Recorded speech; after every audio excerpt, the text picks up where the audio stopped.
Imaginez un peu la scène. D'un côté, on a un PDG richissime, au sommet de sa carrière. De l'autre, un mécanicien qui vit modestement.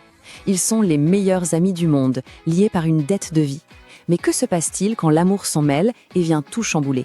C'est le point de départ du film Nollywood, A Fight for Love.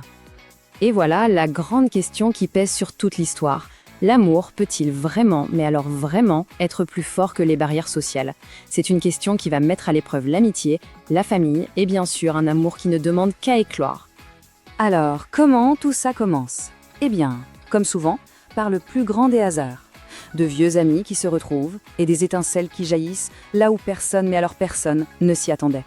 On a donc nos deux personnages principaux.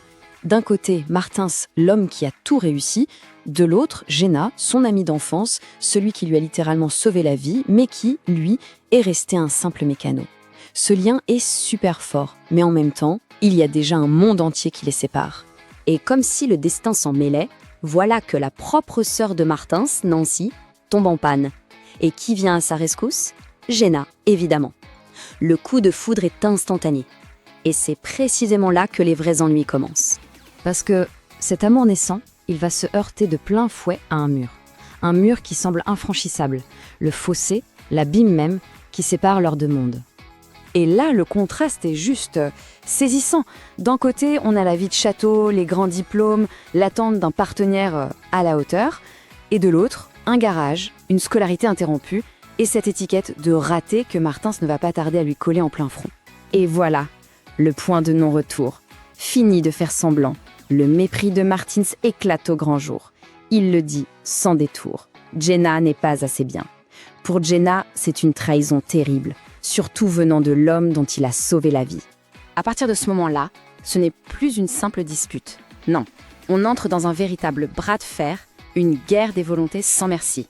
L'obsession de Martins n'a plus aucune limite. Il commence par les menaces verbales. Quand ça ne marche pas, il sort le carnet de chèques. Il essaie carrément d'acheter le départ de Jenna. Et comme ça ne fonctionne toujours pas, il passe à la vitesse supérieure, la plus moche, le mensonge, jusqu'à accuser Jenna d'avoir enlevé Nancy. Mais voilà, Jenna, on ne peut pas l'acheter.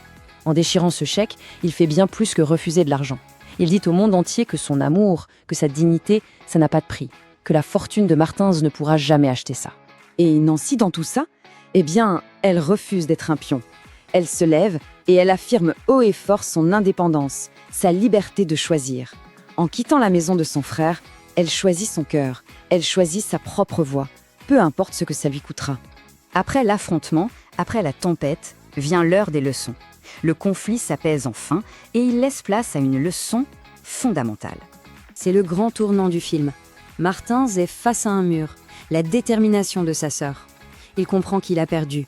Rongé par la culpabilité et se souvenant peut-être enfant de sa dette envers Jenna, il va le voir, pour s'excuser.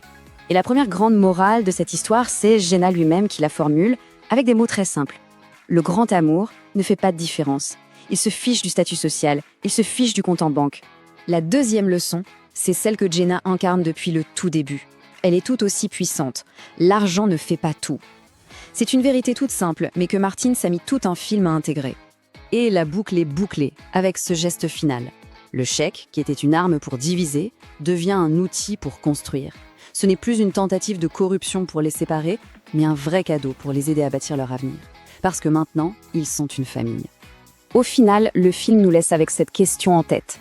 La loyauté, c'est le fil rouge de l'histoire. Loyauté entre un frère et une sœur, entre amis, mais aussi, et c'est peut-être la plus importante, la loyauté envers soi-même, envers son cœur.